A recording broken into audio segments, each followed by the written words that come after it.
Hi all, good evening. Welcome to PsychVesta. Orientation class കൊണ്ട് ഉദ്ദേശിക്കുന്നത് main ആയിട്ടും practical oriented ആയിട്ട്, അതായത് ഞങ്ങളുടെ ടാഗ് ലൈൻ തന്നെ നിങ്ങൾക്ക് എല്ലാവർക്കും അറിയാം, സൈക്കോളജി പഠിക്കാം പ്രാക്ടീസിങ് സൈക്കോളജിസ്റ്റിനൊപ്പം എന്നാണ് ടാഗ് ലൈൻ. സോ എന്താണ് പ്രാക്ടീസിങ് സൈക്കോളജിസ്റ്റിനൊപ്പം പഠിക്കുന്നത്? ആസ് യു ഓൾ നോ, അത് ഇതൊരു ഇന്ററാക്റ്റീവ് സെഷൻ ആട്ടോ. സൈക്കോളജിസ്റ്റ് ആവണമെന്ന് ആഗ്രഹിച്ചിട്ട് ഈ വിഷയം തിരഞ്ഞെടുത്തവർ എത്ര പേരുണ്ട്? അതായത് വെറും ഒരു ഡിഗ്രിക്ക് അപ്പുറം സൈക്കോളജിസ്റ്റ് ആവണം, സൈക്കോളജി പഠിക്കണമെന്ന് ആഗ്രഹിച്ചവർ എത്ര പേരുണ്ട് ഇതില്? ഇന്ററാക്റ്റീവ് സെഷൻ ആണേ. ഞാനും ഉണ്ട് ഇഷ്ടായിട്ട്. മാഡം, ഞാൻ അങ്ങനെയാണ് ആഗ്രഹിച്ചെടുത്തത്. പിന്നീട് അറിയാൻ കഴിഞ്ഞത് BA സൈക്കോളജി അല്ല BSc സൈക്കോളജി ആയിരുന്നു എടുക്കേണ്ടതെന്നൊക്കെ പറയുന്നവരുണ്ട്. അപ്പൊ ഏതാണ് കറക്റ്റ്? ഒരു കാര്യമില്ല, degree and PG in psychology എന്നാണ് പറയുന്നത്. പിന്നെ നിങ്ങൾ പഠിക്കുന്ന യൂണിവേഴ്സിറ്റി ഇഗ്നോ ആണ്, ഇന്ദിരാഗാന്ധി നാഷണൽ ഓപ്പൺ യൂണിവേഴ്സിറ്റി, ഇന്ത്യയുടെ നാഷണൽ ഓപ്പൺ യൂണിവേഴ്സിറ്റിയാണ്. മനസ്സിലായോ? അതുകൊണ്ട് തന്നെ ഇപ്പോ നിങ്ങൾക്ക് PG എൻട്രൻസ് എഴുതി സെൻട്രൽ യൂണിവേഴ്സിറ്റിയിൽ പഠിക്കാം, എല്ലാ PSC എക്സാമും ചെയ്യാം, ഈക്വാലൻസി സർട്ടിഫിക്കറ്റ് പോലും വേണ്ട. പിന്നെ എങ്ങനെയാണ് BSc വേണം? ഇവിടെ MA സൈക്കോളജിക്കാർക്ക് കുറെ പേർക്ക് ഡൗട്ട് വരാറുണ്ട്, മാം MSc അല്ലേ വേണ്ടത്, MA ആണോ വേണ്ടത് എന്ന്. MA ആയാലും MSc ആയാലും PG ഇൻ സൈക്കോളജി എന്നാണ് പറയുന്നത്. ഇതുവരെ ഒരു റൂള് വന്നിട്ടില്ല ഡിസ്റ്റൻസുകാർക്ക് പ്രാക്ടീസ് ചെയ്യാൻ പറ്റില്ല എന്നുള്ളത്, എസ്പെഷ്യലി ഇഗ്നോ പോലെയുള്ള ഒരു യൂണിവേഴ്സിറ്റിയിൽ. അപ്പോ BA or BSc, MA or MSc ഒന്നും കുഴപ്പമില്ല. Degree and PG in psychology ആണ് സൈക്കോളജിസ്റ്റ് ആയിട്ടിരിക്കാനുള്ള maximum qualification, minimum qualification. Maximum MPhil എടുക്കാം, ഡോക്ടറേറ്റ് എടുക്കാം. നിങ്ങൾക്ക് ഇഗ്നോയില് പഠിച്ച് നിങ്ങൾക്ക് നെറ്റ് എഴുതാം, PhDക്ക് പോവാം, ഒരു കുഴപ്പമില്ല. കാരണം ഇത് ഇന്ത്യയുടെ നാഷണൽ ഓപ്പൺ യൂണിവേഴ്സിറ്റിയാണ്. പല കുട്ടികളും നമ്മളടുത്ത് വന്നിട്ട് വരും, മാം എത്ര എഴുതിയാലും മാർക്ക് കിട്ടില്ല എന്നുള്ളത്. ഒരു നാഷണൽ ഓപ്പൺ യൂണിവേഴ്സിറ്റി ലെവലിലേക്ക് ആവണം നമ്മൾ പഠിക്കുന്നതും എഴുതുന്നതും ഒക്കെ. പ്രാക്ടീസിങ് സൈക്കോളജിസ്റ്റിനെ കൂടെ പഠിക്കാം എന്ന് പറയുന്നത് ഈ സൈക്കോളജി ആഗ്രഹിച്ച് പഠിക്കുന്നവർക്കാണ്. അതായത് ഇത് എവിടെ അപ്ലൈ ചെയ്യണമെന്ന് നമുക്ക് അറിയണ്ടേ? നമ്മൾ വെറുതെ ഇങ്ങനെ പഠിച്ചു പോയിട്ട് അപ്ലൈ ചെയ്യേണ്ടത് എവിടെ അപ്ലൈ ചെയ്യണമെന്നും കൂടെയാണ് ഞാൻ നിങ്ങൾക്ക് മുന്നിൽ തുറക്കാൻ വേണ്ടി പോകുന്നത്. അപ്പോ ഈ ഒരു അധ്യയന വർഷം നമ്മൾ ഒത്തിരി പ്രത്യേകതകളിലൂടെയാണ് പോകാൻ വേണ്ടി പോകുന്നത്. ഞാൻ ഓഫ്ലൈൻ ആയിട്ടും കൂടെ ക്ലാസ്സസ് കണ്ടക്ട് ചെയ്യാൻ വേണ്ടി പോവാണ്. അത് ദൂരെ ദിക്കിലേക്കുള്ളതാണെങ്കിൽ കുഴപ്പമൊന്നുമില്ല കേട്ടോ. അറ്റ്ലീസ്റ്റ് നിങ്ങളൊരു ഇന്റേൺഷിപ്പ് ചെയ്താൽ മതി. അതും ഞാൻ പറയും, ഓൺലൈൻ ഇന്റേൺഷിപ്പ് ആയാലും കുഴപ്പമില്ല, ഓഫ്ലൈൻ ഇന്റേൺഷിപ്പ് ആയാലും കുഴപ്പമില്ല. ഒരു ഫസ്റ്റ് ഇയർ ഓൺവേർഡ്സ് എന്നൊരു ഇന്റേൺഷിപ്പ് ചെയ്യാൻ വേണ്ടി നോക്കുക. അപ്പോ ശരിയാണ്, പ്രാക്ടീസിങ് സൈക്കോളജിസ്റ്റ് കൂടെ പഠിക്കുക എന്ന് പറയുമ്പോൾ നിങ്ങൾ പ്രാക്ടീസിങ് ലെവലിൽ തന്നെയാണ്. പക്ഷേ നിങ്ങളുടെ പാഠപുസ്തകം ഉൾക്കൊള്ളിച്ചിട്ടുള്ള പ്രാക്ടീസിങ് ലെവലിലാണ് നമ്മൾ മുന്നോട്ട് പോവാം. അതായത് ഇൻട്രൊഡക്ഷൻ ടു സൈക്കോളജി BPCC 101, അവിടെ തൊട്ടിട്ട് നമ്മൾ ഓരോ ചാപ്റ്റർ എന്തിനാണ്. ഇപ്പൊ 107 സോഷ്യൽ സൈക്കോളജിയാണ്. സോഷ്യൽ സൈക്കോളജി എന്താണ്? ഒരു സമൂഹത്തിൽ നിൽക്കുന്ന ഒരാളെ പറ്റി പഠിക്കുന്നതാണ്. അതായത് സൊസൈറ്റിയിൽ നിൽക്കുന്ന ഒരു ഇൻഡിവിജ്വൽ. ഫോർ എക്സാമ്പിൾ പറയുകയാണെങ്കിൽ നമ്മളെ റൂമിലുള്ള നമ്മളല്ല, ഒരു ഷോപ്പിംഗ് മാളിൽ നിൽക്കുന്ന നമ്മൾ. റൂമിൽ നിൽക്കുന്ന നമ്മൾ ചിലപ്പോൾ നൈറ്റി മടക്കി കുത്തും അല്ലെ, നമുക്ക് ചിലപ്പം ഒരു താഴെ ഒരു മിഠായി വീണായി നമ്മൾ അത് എടുത്ത് തുടച്ചിട്ട് ചിലപ്പോൾ തിന്നും അല്ലെ. പക്ഷെ മറ്റൊരാളുടെ ഒരു പ്രസൻസിൽ നമ്മൾ മാറുന്നുണ്ട് അല്ലേ? അതാണ് സോഷ്യൽ സൈക്കോളജി പഠിക്കുന്നത്. ഒരാളുടെ പ്രസൻസ് ഉണ്ടാവുമ്പം മറ്റേ ആൾ എങ്ങനെ മാറും. ഇനി തേർഡ് ഇയറിലേക്ക് വരാണെങ്കിൽ തേർഡ് ഇയർ ഒക്കെ ഞാൻ അത്രയും ഇമ്പോർട്ടന്റ് ആയിട്ട് പറയും, നിങ്ങൾ നല്ല രീതിക്ക് പഠിക്കണം. ഇപ്പൊ കുറെ പേര് first year second year self study ഒക്കെ ചെയ്തു എക്സാം പാസ്. എന്തിനാ നിങ്ങൾ PGക്ക് പോകുമ്പോൾ ഈ ബേസ് ഒക്കെ നിങ്ങൾക്ക് എവിടെ നിന്ന് കിട്ടും? ഇന്നൊരു കുട്ടി വിളിച്ചപ്പോഴും പറഞ്ഞു, ഞാൻ സെൽഫ് സ്റ്റഡി ആണ് ചെയ്തത്. നിങ്ങൾക്ക് വെറും ഒരു ഡിഗ്രി ആണെങ്കിൽ അത് ഓക്കെയാണ്. ഇതൊക്കെ എങ്ങനെയാണ് മറ്റൊരാൾക്ക്, ഇപ്പൊ ഞാൻ എപ്പോഴും കുട്ടികളോട് പറയാറുണ്ട് എങ്ങനെയാണ് സൈക്കോളജി പഠിക്കേണ്ടതെന്ന് ചോദിച്ചാൽ ഞാൻ പറയും മറ്റൊരാൾക്ക് പറഞ്ഞു കൊടുക്കാവുന്ന രീതിയിലാണ് സൈക്കോളജി. ഇപ്പൊ ഇന്നലത്തെ പ്രാക്ടിക്കൽ ക്ലാസ്സിൽ ഞാൻ പറഞ്ഞത് എന്താണ് ഇല്യൂഷൻ, നമ്മുടെ പെർസെപ്ഷനിലുള്ള ഇററാണ് ഇല്യൂഷൻ. അപ്പൊ എന്താണ് പെർസെപ്ഷൻ? ഒരു വസ്തു നമ്മൾ അതെന്താണെന്ന് ഇന്റർപ്രറ്റ് ചെയ്യുന്നതാണ് ഇല്യൂഷൻ. ഫോർ എക്സാമ്പിൾ, ഇപ്പൊ ഈ ഒരു വസ്തു, ഇത് ഞാനൊരു സാധനം എന്റെ കയ്യിൽ വെച്ചിട്ടുണ്ട്, ഇതെന്താണെന്ന് ആർക്കെങ്കിലും പറയാൻ പറ്റുമോ? ഇതെന്താണെന്ന് ആർക്കെങ്കിലും പറ്റുമോ? എന്റെ കൈയുടെ ഉള്ളിൽ ഒരു സാധനം ഉണ്ട്, ഇതെന്താണെന്ന് ആർക്കും ചുമ്മാ ഗസ് ചെയ്യൂ, ചുമ്മാ ഗസ് ചെയ്ത് ആരാ? ഇറൈസർ. എന്താ? ഇറൈസർ. ഇറൈസർ. ഇറേസർ. ഇറേസർ. വേറെ ഏതെങ്കിലും ഓപ്ഷൻ ഉണ്ടോ? പെന്ന്. വേറെ എന്തെങ്കിലും ഓപ്ഷൻ ഉണ്ടോ?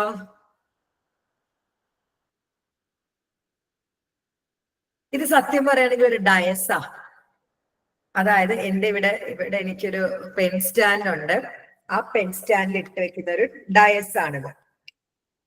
ഡേ കാണിക്കുന്ന ഡയസ് ആണിത്. കണ്ടോ? അപ്പൊ നിങ്ങൾ നോക്കിക്കേ, പെൻ എന്നും ഇറേസർ ഒക്കെ പറഞ്ഞു.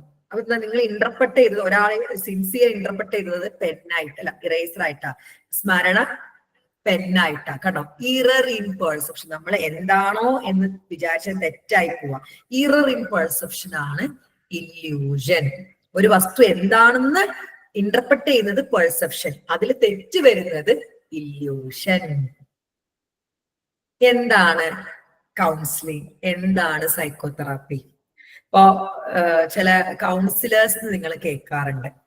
അപ്പൊ നിങ്ങൾ കൗൺസിലേഴ്സ് ആണോ? അപ്പൊ എന്നോട് ചോദിക്കണ ഒരാളാണ്, നിങ്ങൾ കൗൺസിലർ ആണോ?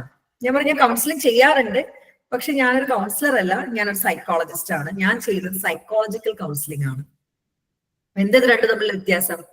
ഒന്ന് സൈക്കോതെറാപ്പിയാണ്, ഒന്ന്, അതായത് കൗൺസിലിംഗ് ആർക്ക് വേണമെങ്കിലും ചെയ്യാം.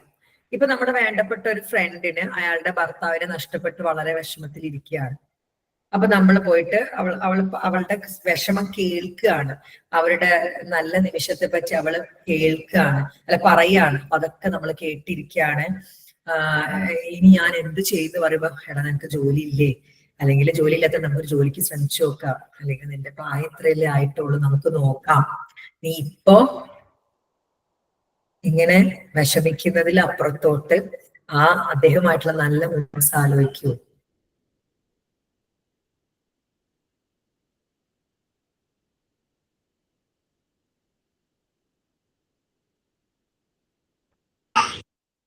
മാം ഓഡിബിൾ അല്ലായിരുന്നു. അതായത് നമ്മൾ അവരെ കംപ്ലീറ്റ്ലി കേട്ടിരുന്ന് അവരെ ഒന്ന് സമാധാനിപ്പിക്കുന്നതും അവരെ കെയർ കാണിക്കുന്നതൊക്കെ എന്താണ്? കൗൺസിലിംഗ് ആണ്. അതായത് നമ്മുടെ ഒരു ഫ്രണ്ടിന്റെ ഭർത്താവ് മരിച്ചു, 2 ആഴ്ചക്കുള്ളിൽ അവരെ നമ്മൾ സമാധാനിപ്പിക്കുന്നത് കൗൺസിലിംഗ് ആണ്. 6 മാസമായിട്ടും അവർക്ക് ആ വിഷമം പോകുന്നില്ല, ഡേ ബൈ ഡേ കൂടി വരികയാണ്, ഡെയിലി ലൈഫ് മുന്നോട്ട് കൊണ്ടുപോകാൻ പറ്റുന്നില്ല. അവിടെ സാരല്ലേ പോട്ടെ എന്ന് പറഞ്ഞിട്ട് കാര്യമുണ്ടോ? അവിടെ ചികിത്സ വേണം. സൈക്കോതെറാപ്പി ഒരു ട്രീറ്റ്മെന്റ് ആണ്. അപ്പം മാനസിക ബുദ്ധിമുട്ടുകൾക്ക്, മാനസിക പ്രശ്നങ്ങൾക്ക്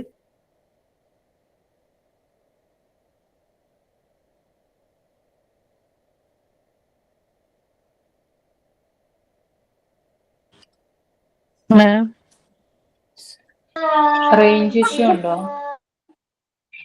നെറ്റ്വർക്ക് കട്ടായി പോകുന്നുണ്ട് കേട്ടോ. 2 വട്ടമായി നെറ്റ്വർക്ക് കട്ടായി പോകുന്നു.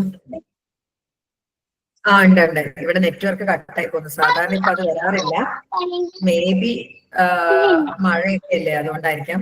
അതായത് മാനസികമായിട്ടുള്ള ബുദ്ധിമുട്ട്, അത് മാനസിക രോഗമാവണമെന്ന് ഒരു നിർബന്ധവും ഇല്ല കേട്ടോ. ഐ റിപ്പീറ്റ്, അതൊരു ഡിപ്രഷനോ ആൻസൈറ്റിയോ ആവണമെന്നൊന്നുമില്ല. കുറച്ച് ദിവസമായിട്ട് ഓക്കെ അല്ല, അല്ലെങ്കിൽ 1-2 മാസമായിട്ട് ആൻസൈറ്റി ഉണ്ട്, ഇങ്ങനെ സിംറ്റമാറ്റിക്, അതായത് ഒരാൾക്ക് അസിംറ്റമാറ്റിക്കിൽ നിന്ന് സിംറ്റമാറ്റിക് ആവാം. അതായത് ഒരു പ്രശ്നം ഇല്ലാത്ത ആൾക്ക് ഒരു പ്രശ്നമാണ് അല്ലെങ്കിൽ സിംറ്റംസ് കാണിച്ചു തുടങ്ങുമ്പം അയാൾക്ക് നമ്മൾ കൊടുക്കുന്ന ട്രീറ്റ്മെന്റ് ആണ് സൈക്കോളജിക്കൽ കൗൺസിലിംഗ് അല്ലെങ്കിൽ സൈക്കോതെറാപ്പി. ഇത് പറഞ്ഞു, ഇങ്ങനെയാണ് സൈക്കോളജി പഠിക്കേണ്ടത്. മറ്റൊരാൾ നമ്മളോട് വന്ന് ചോദിക്കുകയാണ്,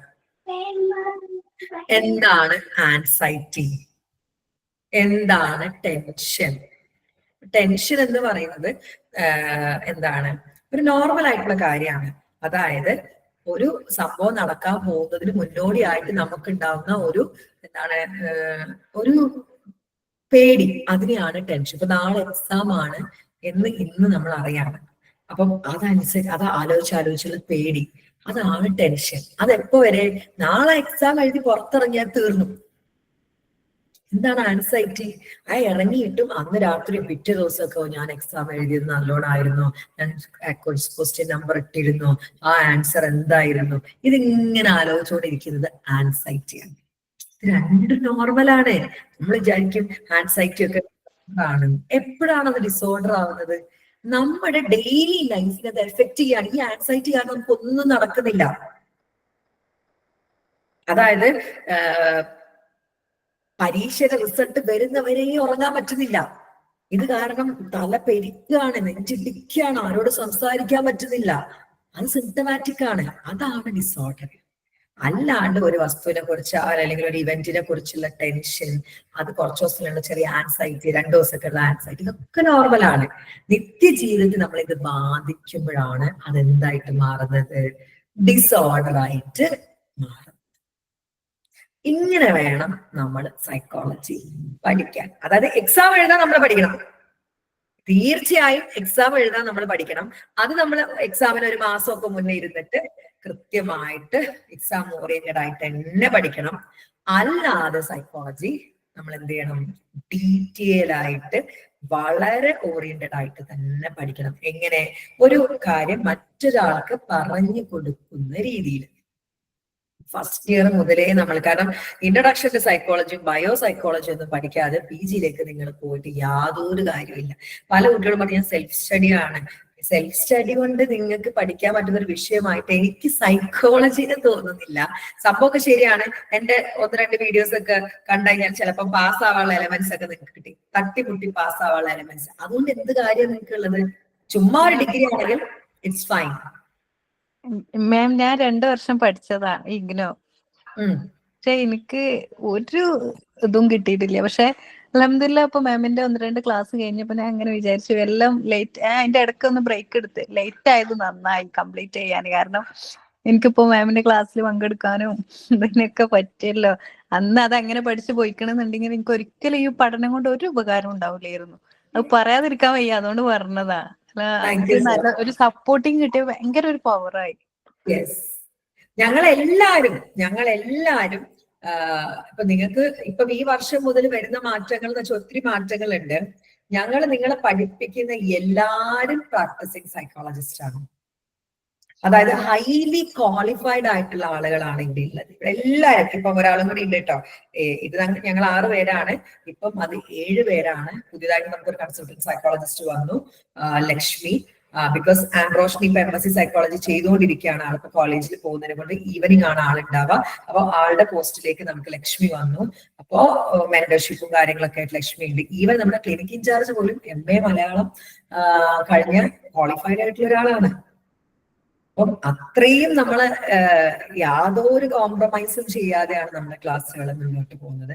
പണ്ടൊക്കെ ആയിരുന്നു ഒരു സെഷൻ ഞാൻ മാത്രം ഹാൻഡിൽ ചെയ്യുന്നിടത്ത് ഫസ്റ്റ് ഇയറിനും സെക്കൻഡ് ഇയറിനും ഡെയിലി 3 സെഷൻസും തേർഡ് ഇയറിന് 2 സെഷൻസും. അത് സമയം കൂട്ടിയിട്ട്, കാരണം ഞങ്ങൾ 6 മാസം കൊണ്ട് 4 സബ്ജക്ട് എന്ന നിലയ്ക്കാണ് എടുക്കാൻ വേണ്ടി പോകും. ഓരോ ഇയറിനും ക്ലാസ് ഇൻചാർജുകൾ, അതായത് ക്ലാസ് ടീച്ചർ എന്നൊക്കെ പറയില്ലേ, നിങ്ങൾ അസൈൻമെന്റിൽ ഹെൽപ്പ് ചെയ്യാന്, അതുപോലെ നിങ്ങളെ പഠനത്തില് ലൈക്ക് എന്തെങ്കിലും പേഴ്സണലി എന്തെങ്കിലും ബുദ്ധിമുട്ടുണ്ടെങ്കിലൊക്കെ ഹെൽപ്പ് ചെയ്യാന് ഒക്കെ സഹായിക്കാനായിട്ട് ക്ലാസ് ടീച്ചേഴ്സ്. അപ്പൊ ഫസ്റ്റ് ഇയറിന്റെ ക്ലാസ് ടീച്ചർ എന്ന് പറയുന്നത് ഫാത്തിമ ഷെറിൻ ആണ്.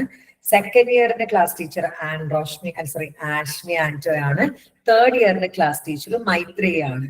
ഇനി മെന്റർഷിപ്പ് പറയുകയാണെങ്കിൽ രാവിലെ ഒരു 10 തൊട്ട് 5 മണി വരെ ലക്ഷ്മി ഉണ്ടാവും മെന്റർഷിപ്പ് ആയിട്ട്. വൈകിട്ട് ഒരു 7-7:30 വരെയൊക്കെ ആൻഡ്രോഷ്നിയും ഉണ്ടായിരിക്കും. അതൊക്കെ ആയിട്ട് നമ്മുടെ സമയം. പിന്നെ നിങ്ങളുടെ മെസ്സേജസ് ഒക്കെ നമ്മൾ റാൻഡം ആയിട്ട് ചെക്ക് ചെയ്യാറുണ്ട്. ഒരു 7:30 കഴിഞ്ഞ് കഴിഞ്ഞാൽ ഞങ്ങൾ ഞങ്ങളതായിട്ടുള്ള കാര്യങ്ങളിലേക്ക് പോകും. എന്നാലും ഞാൻ ഇടയ്ക്കൊക്കെ മെസ്സേജസ് ഒക്കെ ചെക്ക് ചെയ്യാറുണ്ട്. എന്നാലും എല്ലാവിധ ഹെൽപ്പുകളും നിങ്ങൾക്ക് സൈക്വസ്റ്റയിൽ നിന്ന് ഉണ്ടായിരിക്കും. അപ്പം ലൈവ് ക്ലാസ് ആണ് നമ്മൾ കംപ്ലീറ്റ് ചെയ്യുക. അപ്പം ഇനിയിപ്പം ഫസ്റ്റ് ഇയർ എന്ന് വെച്ച് കഴിഞ്ഞാല് ഇപ്പൊ നമ്മൾ 2 സ്റ്റാർട്ട് ചെയ്തു. ഏകദേശം നമ്മൾ ടൈം ടേബിളും കാര്യങ്ങളൊക്കെ പറഞ്ഞിട്ടുണ്ട്. രാവിലെ 101-ഉം വൈകിട്ട് 103 ആണ് ഇപ്പൊ എടുക്കുന്നത്. ഇംഗ്ലീഷ് അടുത്ത മാസം മുതൽ സ്റ്റാർട്ട് ചെയ്യും, ഇംഗ്ലീഷ് കമ്മ്യൂണിക്കേഷൻ സ്കില്ല്. സെക്കൻഡ് ഇയറിനാണെങ്കിൽ പക്ക 3 സബ്ജക്ട്, കാരണം 10 സബ്ജക്ട് ഉണ്ട് സെക്കൻഡ് ഇയറിന്. അപ്പൊ സെക്കൻഡ് ഇയർ കുറച്ച് അധികം പ്രാധാന്യത്തിലാണ് കൊണ്ടുപോകുന്നത്. First session Ashmi Anto social psychology 107 എടുക്കുന്നു. ഉച്ചയ്ക്ക് ഫാത്തിമ ഷെറിൻ 109 എടുക്കുന്നു. ഈവനിങ് 105 ഞാൻ എടുക്കുന്നു. ഇങ്ങനെയാണ് പോകുന്നത്. തേർഡ് ഇയറിനാണെങ്കിൽ രാവിലെ 113 ഞാൻ എടുക്കുന്നു. Evening 143 I guess 142 positive psychology Maithri എടുക്കുന്നു. ഇങ്ങനെ വളരെ സ്ട്രക്ചേർഡ് ആയിട്ടാണ് ഇപ്പൊ പോകുന്നത്. അപ്ഡേറ്റഡ് നോട്ട്സും കാര്യങ്ങളും ഒക്കെ ഞങ്ങൾ ആപ്പിൽ അവൈലബിൾ ആക്കിയിട്ടുണ്ട്. ഈവൻ ഫസ്റ്റ് തൊട്ടേ ഞങ്ങൾ അസൈൻമെന്റ് ഒക്കെ എഴുതിപ്പിക്കുകയാണ്. കാരണം ഡിഗ്രി ആണ്, ഡിഗ്രിക്ക് ഒരു അസൈൻമെന്റ് എങ്കിലും സ്വന്തമായിട്ട് എഴുതി നമുക്ക് തോന്നണ്ടേ. യെസ്, ഒത്തിരി ബുദ്ധിമുട്ടുള്ളവരുടെ കാര്യം ഞങ്ങൾ തന്നെ പരിഗണിക്കാറുണ്ട്. പക്ഷെ അല്ലാത്തവർക്ക് ഞങ്ങൾ തന്നെ എഴുതിപ്പിക്കാൻ വരാൻ പറ്റുന്നവർക്ക് മാസത്തിൽ 4 ദിവസമാണ് ഞങ്ങൾ ഓഫ്ലൈൻ ക്ലാസ്. സെക്കൻഡ് സാറ്റർഡേ ആ സൺഡേ, 4th സാറ്റർഡേയും സൺഡേയും. മെയിൻ ആയിട്ട് ക്ലാസ്സുകൾ കംപ്ലീറ്റ്ലി ഓൺലൈൻ തന്നെയാട്ടോ. 2 കാര്യങ്ങളാണ് ഈ ഓഫ്ലൈൻ ക്ലാസ് കൊണ്ട് ഉദ്ദേശിക്കുന്നത്. ഒന്ന്, നിങ്ങളൊരു കോളേജിൽ പോയിട്ട് പഠിക്കുന്ന പോലെ നിങ്ങൾക്ക് ആ ഒരു ഫീലിംഗ് തരണം. ID കാർഡും കാര്യങ്ങളൊക്കെ വെച്ചിട്ട് നിങ്ങൾ വീട്ടമ്മമാരാണ് പലരും, ഒന്ന് പുറത്തിറങ്ങാനും അതുപോലെ തന്നെ കുറച്ചൊരു ഡിസ്കഷൻ അങ്ങനത്തെ കാര്യങ്ങൾ. കാരണം ആ ഒരു പലരും കുറെ കാലമായിട്ട് അങ്ങനെ ഇരിക്കും. അപ്പം അവർക്കൊരു എന്താ ഒരു കൂട്ടായ്മ. രണ്ടാമത്തെ കാര്യം, ആ 2 ആഴ്ചകളിൽ എടുത്ത കാര്യങ്ങൾ ഡിസ്കസ് ചെയ്യാന്, ഷോർട്ട് നോട്ട് പ്രിപ്പയർ ചെയ്യിക്കാന്, ഒരു ഇംഗ്ലീഷിൽ ഒരു കുറച്ചുകൂടെ പ്രാവീണ്യം നേടിക്കൊടുക്കാന്, ഇങ്ങനത്തെ കാര്യങ്ങളൊക്കെയാണ് നമ്മൾ മെയിൻ ആയിട്ടും നോക്കുന്നത്. അപ്പൊ ഓഗസ്റ്റ് മുതൽ അത് സ്റ്റാർട്ട് ചെയ്യും. 2 ശനിയും ഞായറും മാസത്തിൽ 4 ദിവസമാണ് നമ്മൾ വിചാരിക്കുന്നത്. അതിനിടയ്ക്ക് ഇനി പബ്ലിക് ഹോളിഡേയ്സ് ഒക്കെ വരികയാണെങ്കിൽ അതുകൂടി നമ്മൾ കണക്കിൽ വെക്കുന്നുണ്ട്. അപ്പൊ ഇങ്ങനെയാണ് പോവാ. ഇനി പറയുകയാണെങ്കിൽ നമ്മുടെ സ്പെഷ്യാലിറ്റീസും കൂടെ നിങ്ങൾക്ക് ബ്രോഷർ നിങ്ങൾ എല്ലാവരും കണ്ടിട്ടുണ്ടാവും, എന്നാലും സ്പെഷ്യാലിറ്റീസ് ഒന്നും കൂടെ പറയാം. എല്ലാ വിഷയങ്ങൾക്കും എല്ലാ ഇലക്ടീവ്സ് അടക്കം നമ്മൾ ലൈവ് ക്ലാസ് പ്രൊവൈഡ് ചെയ്യുന്നതാണ്. ഐ റിപ്പീറ്റ്, ഇലക്ടീവ്സ് ഞങ്ങൾ അത്ര പ്രാധാന്യത്തോടൊന്നും പഠിപ്പിക്കാറില്ല കേട്ടോ. കാരണം ഇലക്ടീവ്സ് എന്ന് പറയുന്നത് എക്സാം എഴുതാനാണല്ലോ. ഇലക്ടീവ് പേപ്പർ മറ്റൊരു പേപ്പർ നമ്മൾ പഠിക്കുന്നതാണല്ലോ. അപ്പൊ അത് ക്രിസ്പ് ആയിട്ടാണ് പഠിപ്പിക്കാറുള്ളത്. പക്ഷെ സൈക്കോളജി സബ്ജക്ട്സ് ഇൻഡെപ്തില്, അതായത് എവിടുന്ന് ചോദിച്ചാൽ നിങ്ങൾക്ക് മറ്റൊരാൾക്ക് പറഞ്ഞു കൊടുക്കാൻ പാകത്തില്. കാരണം നിങ്ങൾ സൈക്കോളജിയിൽ ജോയിൻ ചെയ്യുമ്പോൾ തന്നെ ഫുൾ വിഷയങ്ങളുടെ ക്ലാസ്സുകൾ നിങ്ങൾക്ക് ലഭിക്കും. അത് പാസ്റ്റ് ക്ലാസ് എന്ന് പറഞ്ഞിട്ട് ഉണ്ടാവും. പിന്നെ അതിന് പുറമെയാണ് ലൈവ്. അപ്പൊ ലൈവ് എന്തിനാണ്? കൂടുതൽ ആ വിഷയങ്ങളിലേക്ക് ഇറങ്ങിച്ചെല്ലാൻ. ഇനി മുതലുള്ള ലൈവ് ഡിസ്കഷൻ, കൂടുതൽ എന്താ അറിവിലേക്ക് എത്താൻ. അതെന്താ പറയുക, കൂടുതൽ പോയിന്റ്സ് ഉള്ളതിനനുസരിച്ച് ഈ പോയിന്റ്സ് തലയിൽ കയറി നമുക്ക് എഴുതാൻ. ഇപ്പൊ എന്റെ ക്ലാസ് കേട്ട പല കുട്ടികളും പറയാറുണ്ട്. ഇപ്പൊ ഇതിൽ ആരെങ്കിലും ഉണ്ടോന്ന് അറിയില്ല, ഉണ്ടെങ്കിൽ ഒന്ന് യെസ് പറയണേ. എക്സാം ഹാളിൽ ഇരിക്കുമ്പോൾ ആ പോയിന്റ്സ് ഇങ്ങനെ ഓർമ്മ വരുന്ന പോലെ തോന്നാറുണ്ടെന്ന് ആരെങ്കിലും ഉണ്ടോ? പല കുട്ടികളും പറയാറുണ്ട്. ഇക്കൂട്ടത്തിൽ ആരെങ്കിലും ഉണ്ടോന്ന് അറിയില്ല. ഈവൻ റിവിഷൻ വീഡിയോസ് കണ്ടവർ വരെ എനിക്ക് മെസ്സേജ് അയക്കാറുണ്ട്. അതെന്തുകൊണ്ടാണെന്ന് അറിയാം, സൈക്കോളജിയിൽ പറയുന്ന ഒരു മെത്തേഡാണ് ഇലാബറേറ്റീവ് സ്റ്റഡിയിങ്, അല്ലെങ്കിൽ ഇലാബറേറ്റീവ് ആയിട്ടാണ്. അതായത് നമ്മളൊരു വസ്തു മെമ്മറിയിൽ ഒരു സാധനം വെക്കുന്നുണ്ടെങ്കിൽ ഇലാബറേറ്റീവ് ആയിട്ടാണ് ലേൺ ചെയ്യേണ്ടത്. അതായത് ഒരു വസ്തു ഡീറ്റെയിൽ ആയിട്ട് 3 രീതിയിൽ പറയുന്നുണ്ട് അല്ലെ. പിന്നെ അതായത് വെറും പിക്ചറൈസ് ചെയ്യുക അല്ലെങ്കിൽ കാണാപ്പാഠം പഠിക്കുക, ഇതൊന്നും ഒക്കെ നമ്മൾ മറന്നു പോകും. അതായത് വെറും DOG ഡോഗ് എന്നുള്ളത് എഴുതി കാണിച്ചു തരാണ്, പിക്ചർ പോലെയാണ്. ഈ ഡോഗ് എഴുതി ചുമ്മാ ഒരു പിക്ചർ പോലെയാണെന്ന് വിചാരിക്കാം. അത് നിങ്ങൾക്ക് ഒരു പിക്ചർ പോലെ അത് മറന്നു പോവാം. അല്ലെങ്കിൽ DOG ഡോഗ് കാണാപ്പാഠം പഠിച്ചു, അത് മറന്നു പോവാൻ. DOG ഡോഗ് 4 കാലുള്ള ബൗബോ എന്ന് കുരയ്ക്കുന്ന വീട്ടിൽ വളർത്തുന്ന കാവല് നിൽക്കുന്ന ഒരു ഡൊമസ്റ്റിക് ആനിമൽ ആണ്. എന്നിട്ട് അതിലൊരു ഫോട്ടോയും കൂടെ നിങ്ങൾക്ക് കാണിച്ചു തരാം. അത് നിങ്ങൾ മറക്കൂല. അതാണ് ഇലാബറേറ്റീവ് ലേണിംഗിന്റെ പ്രത്യേകത. ഒരു കോൺസെപ്റ്റ് നമ്മൾ വളരെ ഡീറ്റെയിൽ ആയിട്ട് വിത്ത് എക്സാമ്പിൾ പഠിക്കുമ്പോൾ ആ സാധനം നമ്മൾ മറക്കില്ല. ഞാനിപ്പോ പിന്നെ എന്റെ സ്റ്റാഫ്സിനോട്, അതായത് എന്റെ കൊളീഗ്സിനോട് പറഞ്ഞത്, നിങ്ങളെ ക്ലാസ്, എന്റെ ക്ലാസ് എല്ലാം താഴെ കിടപ്പുണ്ട്, അവർക്ക് കാണാം. നിങ്ങൾ ക്ലാസ്സിനുപരി കേസസ് ഡിസ്കസ് ചെയ്യുക, നിങ്ങൾ കുറച്ച് ഇൻഡെപ്തിൽ കാര്യങ്ങൾ കുട്ടികൾക്ക് പറഞ്ഞു കൊടുക്കുക. അതൊക്കെയാണ് ഞങ്ങളുടെ മെയിൻ ഉദ്ദേശം എന്ന് പറയുന്നത്. അതായത് നിങ്ങൾ സൈക്കോളജി ആണ് പഠിക്കുന്നത്, ഞാൻ BA സൈക്കോളജി അഭിമാനത്തോട് പറയാൻ പറ്റണം. ഇത് പറയാൻ പേടിയാ, കാരണം നിങ്ങൾക്ക് സൈക്കോളജിയിൽ ഒരു സാധനം അറിയില്ല. പിന്നെ നിങ്ങൾ ആരോടെങ്കിലും പറയും ഫസ്റ്റ് ഇയർ മുതൽ ഒരു ഇന്റേൺഷിപ്പ്, നമ്മൾ ഓൺലൈൻ ഇന്റേൺഷിപ്പ് അടുത്ത ആഴ്ച മുതൽ സ്റ്റാർട്ട് ചെയ്യാം. നാളെ അതിന്റെ രജിസ്ട്രേഷൻ നമ്മൾ സ്റ്റാർട്ട് ചെയ്യും. നിങ്ങളുടെ കൂട്ടത്തിൽ ഇതിൽ ആരെങ്കിലും ഉണ്ടോ എന്ന് എനിക്കറിയാം നമ്മൾ ഇന്റേൺഷിപ്പ് ഒക്കെ പങ്കെടുത്തത്. ഇപ്പൊ ഞങ്ങൾ കുറച്ച് ദിവസമായിട്ട് ഫാമിലി തെറാപ്പിയുടെ ഫ്രീ ക്ലാസ് ഒക്കെ കൊടുക്കുന്നുണ്ട്. എന്ത് രസകരമായിട്ടാണ്. അങ്ങനെയാ ആരെങ്കിലും ചോദിക്കുമ്പോൾ പറഞ്ഞു കൊടുക്കാൻ പാകത്തിലായിരിക്കണം നമ്മൾ സൈക്കോളജി പഠിക്കുന്നത്. കാരണം മനുഷ്യ മനസ്സിനെയാണ് നമ്മൾ പഠിക്കുന്നത്. ഏറ്റവും കോംപ്ലക്സ് ആയിട്ടുള്ള മനുഷ്യന്റെ മനസ്സിനെയാണ് നമ്മൾ പഠിക്കുന്നത്. അപ്പൊ മുഴുവൻ വിഷയങ്ങളുടെയും ലൈവ് ക്ലാസ്സുകൾ ഉണ്ടായിരിക്കും. ലൈവ് ക്ലാസ്സുകളുടെ റെക്കോർഡിംഗ് നിങ്ങൾ എക്സാം പൂർത്തിയാകുന്നവരെ കേട്ടോ സൈക്വസ്റ്റ് ആപ്പിൽ ലഭ്യമായിരിക്കും. അതായത് നിങ്ങളിപ്പം ഈ ഒരു വർഷം ലൈവ് നിങ്ങൾ പഠിച്ചു, പക്ഷെ ഈ വർഷം എക്സാം എഴുതാൻ പറ്റിയില്ല, ക്ലാസ് കട്ടാവില്ല. നിങ്ങൾക്ക് അത് എക്സാം പാസ്സായി എന്ന് അറിഞ്ഞാലേ ഞങ്ങളത് കട്ട് ചെയ്യുള്ളൂ. ഫുൾ പേയ്മെന്റ് ചെയ്താലേ കേട്ടോ. പേയ്മെന്റ് എന്ന് വെച്ചാൽ ഞങ്ങൾ പാർഷ്യൽ പേയ്മെന്റ് ആണ്. പിന്നെ മന്ത്ലി പേയ്മെന്റ് അടച്ചില്ലെങ്കിൽ അതിന്റെ കാര്യങ്ങളൊക്കെ പറഞ്ഞു.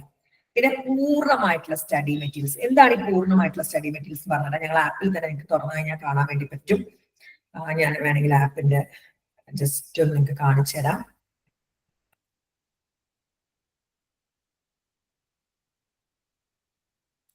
ആപ്പിന്റെ എങ്ങനെയാ വരുന്നത് കാണിച്ചു തരാം കേട്ടോ.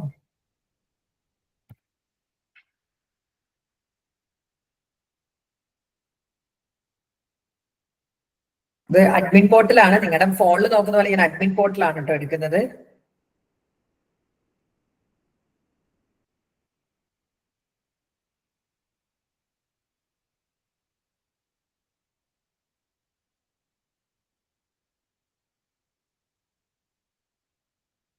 ഫസ്റ്റ് ഇയറിന് അത് കാണിച്ചു തരാം കേട്ടോ. ഇപ്പൊ ഓരോരോ വർഷത്തിന്റെ ബാച്ചസും കാര്യങ്ങളൊക്കെ ആയിട്ടാണ്. കണ്ടോ, സിലബസിന്റെ ഇൻട്രൊഡക്ഷൻ ക്ലാസ് 101 ന്യൂ ലൈവ് ആണ്. താഴെയാണെങ്കിൽ നമ്മൾ ഫുള്ളും പ്രീവിയസ് ക്ലാസ് 101, 102, 103, 104 ഇംഗ്ലീഷ്, ഇതിനൊക്കെ ഓൾഡ് ക്ലാസ്സസ്. അതുപോലെ എല്ലാ ഇലക്ടീവിന്റെ ക്ലാസ്സും ഓൾറെഡി നിങ്ങൾക്ക് കിട്ടും. ഇത് കൂടാതെ പുതിയ ലൈവിന്റെ ക്ലാസ്സസ് ഒക്കെ നിങ്ങൾക്ക് റെക്കോർഡിങ്സ് 24 ഹവേഴ്സിനുള്ളിൽ നിങ്ങൾക്ക് എന്താവും, നിങ്ങൾക്ക് ആപ്പിൽ കിട്ടും. കമ്മിങ് ടു സ്റ്റഡി മെറ്റീരിയൽസ്, ഓരോ സബ്ജക്റ്റ് ആയിട്ടാണ് നമ്മൾ തരംതിരിച്ചിരിക്കുന്നത്. BPCC 101 ഇൻട്രൊഡക്ഷൻ ടു സൈക്കോളജിയുടെ ഫയൽ നിങ്ങൾ ഓപ്പൺ ചെയ്താൽ സൈക്വസ്റ്റയുടെ സ്റ്റഡി മെറ്റീരിയൽസ് നിങ്ങൾക്ക് കാണാം. ജസ്റ്റ് ഞാൻ ഓപ്പൺ ചെയ്ത് കാണിച്ചു തരാം. സൈക്വസ്റ്റയുടെ സ്റ്റഡി മെറ്റീരിയൽസ് അതിലുണ്ടാവും. അതിൽ വളരെ ഡീറ്റെയിൽ ആയിട്ടുള്ള ഷോർട്ട് നോട്ടാണ്. അതായത് നിങ്ങൾ ഇഗ്നോർ ടെക്സ്റ്റ് ബുക്ക് നോക്കിയിട്ട് തന്നെ നമ്മൾ ഉണ്ടാക്കിയിട്ടുള്ള ഷോർട്ട് നോട്ടാണ്. അത് കംപ്ലീറ്റ് ഉണ്ടായിരിക്കുന്നതാണ്. അത് കൂടാതെ സ്റ്റഡി പ്ലാൻ. എന്താണ് സ്റ്റഡി പ്ലാൻ? ഓരോ ചാപ്റ്ററിലും ഇമ്പോർട്ടന്റ് ആയിട്ടുള്ള ക്വസ്റ്റ്യൻസ്, അതായത് ഓരോ ചാപ്റ്ററിലും പ്രീവിയസ് ഇയറിൽ ഇപ്പൊ നോക്കിക്കേ, ഓരോ ചാപ്റ്ററിലും ഏതൊക്കെ ക്വസ്റ്റ്യൻസ് ആണ് പ്രീവിയസ് ഇയർ. അത് നോക്കുമ്പോൾ എന്താ പറയുക, റിപ്പീറ്റഡ് ആയിട്ട് വന്നിട്ടുള്ള ക്വസ്റ്റ്യൻസ് നമുക്ക് ഇമ്പോർട്ടൻസ് കൂടുതൽ കൊടുക്കാം. അതുകൊണ്ട് തന്നെ ഓരോ ചാപ്റ്റർ കഴിഞ്ഞാൽ നമ്മൾ എന്ത് ചെയ്യും, സ്റ്റഡി പ്ലാൻ ഓപ്പൺ ചെയ്തിട്ട് അതുകൂടെ ഡിസ്കസ് ചെയ്യും. അത് കഴിഞ്ഞാൽ നമുക്ക് എന്തുണ്ട്, ഇഗ്നോർ ടെക്സ്റ്റ് ബുക്ക് ഉണ്ട്. അപ്പൊ ഞാൻ സൈക്കോളജിയിൽ ജോയിൻ ചെയ്യുന്ന ഒരു കുട്ടിക്ക് ഇഗ്നോർ ടെക്സ്റ്റ് ബുക്ക് മേടിക്കണ്ട. കാരണം ഇഗ്നോർ ടെക്സ്റ്റ് ബുക്കിന്റെ PDF കൂടെ നമ്മൾ എന്ത് ചെയ്യും, നമ്മുടെ ആപ്പിൽ കൊടുക്കുന്നതാണ്. ഇത് കൂടാതെ അസൈൻമെന്റ് എഴുതാനുള്ള സൊല്യൂഷൻസും കാര്യങ്ങളും ഒരു 3 ടെക്സ്റ്റ് ബുക്കെങ്കിലും നമ്മൾ കൊടുക്കും. അത് കഴിഞ്ഞാൽ അസൈൻമെന്റ് സൊല്യൂഷൻ ടെക്സ്റ്റ് ബുക്ക് 1, 2, 3. ഇനി മൂന്നാമത്തത് അസൈൻമെന്റ് ക്വസ്റ്റ്യൻ. അതത് സമയത്ത് എഴുതേണ്ട അസൈൻമെന്റിന്റെ ക്വസ്റ്റ്യൻസും അതില് അവൈലബിൾ ആയിരിക്കും. അപ്പം ഒരു വിഷയം ഒന്ന് തുറന്നു കഴിഞ്ഞാൽ നിങ്ങൾക്ക് അതിൽ വേണ്ട എല്ലാ സ്റ്റഡി മെറ്റീരിയൽസും അവൈലബിൾ ആയിരിക്കും. ഇത്രയും ഡീറ്റെയിൽ ആയിട്ടാണ് നമ്മൾ കൊടുക്കുന്നത്. ഓക്കെ ആണോ? ഓക്കെ ആണോ? മാം ഒരു ഡൗട്ട് ചോദിക്കട്ടെ? അതായത് ഞാനിപ്പം സെക്കൻഡ് ഇയറിന്റെ ലേക്ക് പോകുന്നത്, ഫസ്റ്റ് ഇയർ കഴിഞ്ഞു. അപ്പം അപ്പൊ എന്റെ ഒരു ഡൗട്ട് എന്ന് വെച്ചാല്, നമുക്ക് ഈ അതായത് ഓരോ ജൂണിന്റെ അഡ്മിഷൻ ആയിരുന്നു ഞാൻ. അപ്പം കഴിഞ്ഞ ജൂണിൽ എനിക്ക് അസൈൻമെന്റ്സ് വെച്ചില്ല സെക്കൻഡ് ഇയറിന്റെ. അപ്പൊ എനിക്ക് ഡിസംബറിൽ എക്സാം എഴുതണം എന്നുണ്ടെങ്കിൽ അതിന് മുന്നേ ആയിട്ട് എനിക്ക് അസൈൻമെന്റ് വെക്കാൻ ഇനി അവസരം ഉണ്ടോ? ഉണ്ട്. നവംബറിലോ ഒക്ടോബറിലോ എങ്ങാണ് വരുന്നത്. നവംബർ ആണെന്ന് തോന്നുന്നുണ്ട് വരുന്നത്. ഓക്കെ. അപ്പൊ ഇതിൽ പ്രൊവൈഡ് ചെയ്യുന്ന ക്വസ്റ്റ്യൻ ആൻസേഴ്സ് ഉണ്ടല്ലോ മാം. അപ്പൊ അതില് നമുക്ക് ശരിക്കും ഒരു നല്ല മാർക്ക് കിട്ടാനുള്ള എല്ലാ ഇതുണ്ട്. അത് നമ്മൾ കുറച്ചും കൂടി എലാബറേറ്റ് ചെയ്തിട്ട്. നിങ്ങൾ കോപ്പി അടിച്ചിട്ടില്ല. ഞാൻ നിങ്ങൾക്ക് കോപ്പി അടിച്ച് ചെയ്താനുള്ള സാധനമല്ല തരുന്നത്. ഞാൻ കാണിച്ചു തരാം. ഞാൻ നിങ്ങൾക്ക് തരുന്നത് സ്റ്റഡി. ഇതിപ്പോ 101ന്റെ ഏറ്റവും നല്ല പുസ്തകം എന്ന് പറയുന്നത് vain weighted themes and variations ആണ്. അപ്പൊ അതില് എല്ലാ ടോപ്പിക്കും 101ന്റെ എല്ലാ ടോപ്പിക്കും അതിൽ കവേർഡ് ആണ്. ആ 101 എല്ലാ ടോപ്പിക്കും അതിലുണ്ട്, ഇലാബറേറ്റ് ചെയ്തിട്ടാണ് ഉള്ളത്. അപ്പൊ ടെക്സ്റ്റിൽ നോക്കി നിങ്ങൾ എഴുതുകയാണ് ചെയ്യുക. അതൊരിക്കലും ഷോർട്ട് നോട്ട് അല്ല. ഇതിപ്പോ ലോഡ് ആവാൻ ഇത്രയും സമയം എടുക്കുന്നത് എന്താണെന്നറിയോ? അത്രയും പേജസ് ഉള്ളൊരു ബുക്കാണിത്. ഒരു സൈക്കോളജി വിദ്യാർത്ഥി വായിച്ചിരിക്കേണ്ട ഏറ്റവും ഇമ്പോർട്ടന്റ് ആയിട്ടുള്ള 101 103 ആയിക്കോട്ടെ, പല സബ്ജക്ട്സിനും വളരെ ഇമ്പോർട്ടന്റ് ആയിട്ടുള്ള ഒരു ബുക്കാണ് വെയിറ്റ് തീംസ് ആൻഡ് വേരിയേഷൻസ്. നിങ്ങൾ ഓഫ്ലൈൻ ആയിട്ട് വരുന്നവർക്ക് അതിന്റെ കോപ്പി ഇവിടെ ഇരിപ്പുണ്ട്. അപ്പൊ നോക്കുകയാണെങ്കിൽ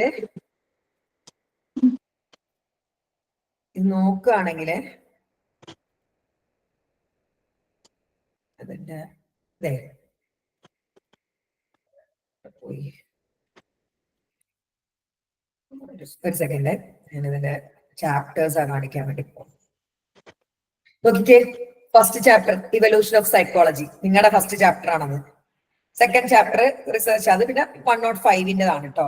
ബയോളജിക്കൽ ബേസിസ് ഓഫ് ബിഹേവിയർ 102-ൻ്റെതാണ്. സെൻസേഷൻ ഓഫ് പെർസെപ്ഷൻ 101-ൻ്റെതാണ്. ലേണിംഗ് 101-ൻ്റെതാണ്. Consciousness, human memory, language and thought, motivation and emotion, intelligence and psychological testing, human development 109 ആണ്. സ്ട്രെസ് കോപ്പിംഗ്, സ്ട്രെസ് മാനേജ്മെന്റിനുള്ള നോട്ടാണ്. സൈക്കോളജിക്കൽ ഡിസോർഡേഴ്സ് 111-ഉം 113-ഉം. Personality theory, research and assessment കണ്ടോ, എല്ലാം ഈ പുസ്തകത്തിലുണ്ട്. എഴുതിയാൽ മതി. ഇപ്പൊ നമ്മൾ PDF എടുത്തിട്ട് അവിടെ നമുക്ക് വേണ്ട ടോപ്പിക് അടിച്ചു കൊടുത്താൽ ആ കാര്യം വരും. അത് വായിച്ചൊന്ന് നോക്കി എഴുതാം. ഇലാബറേറ്റഡ് ആയിട്ടാണ് വരിക. ഇങ്ങനത്തെ ഒരു പുസ്തകമല്ല ഞാൻ നിങ്ങൾക്ക് അവൈലബിൾ ആക്കുന്നത്, 3 പുസ്തകങ്ങൾ. Okay ma'am. അല്ല, ഞാൻ ചോദിച്ചതിനകത്ത് ഒന്നും തോന്നരുത്, ക്ഷമിക്കണം. എന്താന്ന് വെച്ചാല് കഴിഞ്ഞ പ്രാവശ്യം അസൈൻമെന്റ് ഫസ്റ്റ് ഇയറിന്റെ ഒക്കെ എഴുതി വെച്ചപ്പോൾ നല്ല മാർക്ക് ഉണ്ടായിരുന്നു. പക്ഷെ ഞാൻ സമയം എടുത്ത് കുറെ റെഫർ ചെയ്താണ് എഴുതിയത്. അപ്പൊ ഒരു 20 മാർക്സിന്റെ ഒക്കെ അവർ പറഞ്ഞ ഒരു 8 പേജെങ്കിലും മിനിമം വേണം, എന്നാല് അതും കണ്ടന്റ് വേണം. വെറുതെ ഇങ്ങനെ എന്തെങ്കിലുമൊക്കെ എഴുതി വെക്കലല്ല, അങ്ങനെ ഉണ്ടാവണം എന്നുള്ള രീതിയിൽ പറഞ്ഞതുകൊണ്ട് അങ്ങനെ എഴുതി. പക്ഷെ എനിക്കിനി സെക്കൻഡ് ഇയറിലേക്ക് സമയം കുറച്ചേ ഉള്ളൂ. അപ്പൊ അതുകൊണ്ടാണ് ഞാനത് എടുത്തു ചോദിച്ചത്. എന്ന് വെച്ചാൽ എനിക്കത് എഴുതാനുള്ള സാഹചര്യം ഉണ്ടോ എന്നുള്ളത്. ഞാനൊന്ന് എളുപ്പമാക്കാനുള്ള വഴികളൊക്കെ നമ്മുടെ ക്ലാസ്സിൽ ജോയിൻ ചെയ്ത് നമ്മൾ പറയും. അത് കുറച്ച് ഇൻട്രസ്റ്റിംഗ് ആയിട്ട് എങ്ങനെ എഴുതാന്നൊക്കെ ഞാൻ കണ്ടെത്തി വെച്ചിട്ടുണ്ട്. അതൊക്കെ നമ്മളെ ക്ലാസ്സിൽ ഡിസ്കസ് ചെയ്തിട്ട് ഞങ്ങളെ സ്റ്റുഡൻസിനായിട്ട് അസൈൻമെന്റ് എഴുതുന്ന ക്ലാസ് വെക്കാൻ വേണ്ടി തീരുമാനിച്ചിട്ടുണ്ട്. അതെങ്ങനെയാണെന്നൊക്കെ ഉള്ളത് വിശദമായിട്ട് പറഞ്ഞുതരും കേട്ടോ. ഓക്കെ. പിന്നെ ഒരു കാര്യം കൂടി ചോദിക്കട്ടെ മാം, അതായത് ഇതൊരു 1 ഇയറിന്റെ ഓരോ ചിലര് സ്റ്റെപ്പ് ആയിട്ടാണല്ലോ പോകുന്നത്. വെച്ചാൽ ഫസ്റ്റ് ഇയർ കഴിഞ്ഞു, നെക്സ്റ്റ് ഇയർ സെക്കൻഡ് ഇയർ എഴുതി, തേർഡ് ഇയർ എഴുതി, അങ്ങനെ പോകുന്നത്. ഡിഗ്രിയുടെ കേസിൽ അതൊന്നും നിർബന്ധമില്ലടാ. നമുക്ക് ഓളത്തിനങ്ങുമ്പോ 3 ഇയർ കൊണ്ട് കംപ്ലീറ്റ് ചെയ്യണമെന്ന് ഒരു നിർബന്ധവും ഇഗ്നോ പറയുന്നില്ല. പക്ഷെ 3 ഇയർ കൊണ്ട് നമുക്ക് എഴുതി തീർക്കാവുന്ന പേപ്പേഴ്സേ ഉള്ളൂ. ഇപ്പൊ ഞാൻ സെക്കൻഡ് ഇയറിന്റെ കേസിൽ ഞാൻ പറയാം, 1 ഇയർ പൂർത്തിയായാലും ഞാൻ സെക്കൻഡ് ഇയർ ഒറ്റയടിക്ക് 10 പേപ്പർ മാരെ കൊണ്ട് എഴുതിപ്പിക്കാറില്ല. ഞാൻ പറയും, നിങ്ങൾ ഒരു 5 പേപ്പർ എഴുതിക്കോ, അടുത്ത 5 പേപ്പർ ജൂണിലോ, ഇപ്പൊ ഡിസംബറിലാണ് എഴുതുന്നത്, അടുത്ത 5 പേപ്പർ ജൂണിൽ എഴുതിയാൽ മതി. എന്താണെന്നറിയോ, നിങ്ങൾ ഈ 10 പേപ്പറും കൂടെ ഒറ്റയടിക്ക് പിടിക്കുമ്പോൾ 10-ന് മാർക്ക് കുറയും. ഡിഗ്രി ആണ്, നാഷണൽ യൂണിവേഴ്സിറ്റി ആണ്. ചുമ്മാ എന്തെങ്കിലും എഴുതി കിട്ടിയാലൊന്നും മാർക്ക് അവർ തരത്തില്ല.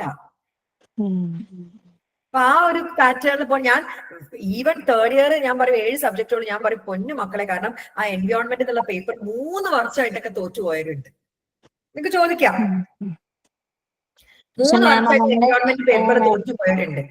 ഈ 2027 ആവുമ്പത്തേക്ക് ഇയർ ഔട്ട് ആയി പോകും. അങ്ങനെ ഒരു ഈ സിറ്റുവേഷൻ ഞാൻ ഫേസ് ചെയ്യുന്നതുകൊണ്ടാണ് ചോദിച്ചത്. വെച്ചാല് എനിക്ക് 10 സബ്ജക്റ്റും ഡിസംബറിനകത്ത് എഴുതി എടുക്കാൻ പറ്റും. അപ്പൊ അങ്ങനെ ആകുമ്പോൾ മാം ക്ലാസ് ധൈര്യമായിട്ട് സൈക്കോസ്റ്റേയിലേക്ക് വരും. ധൈര്യമായിട്ട് സൈക്കോസ്റ്റേയിലേക്ക് വരും.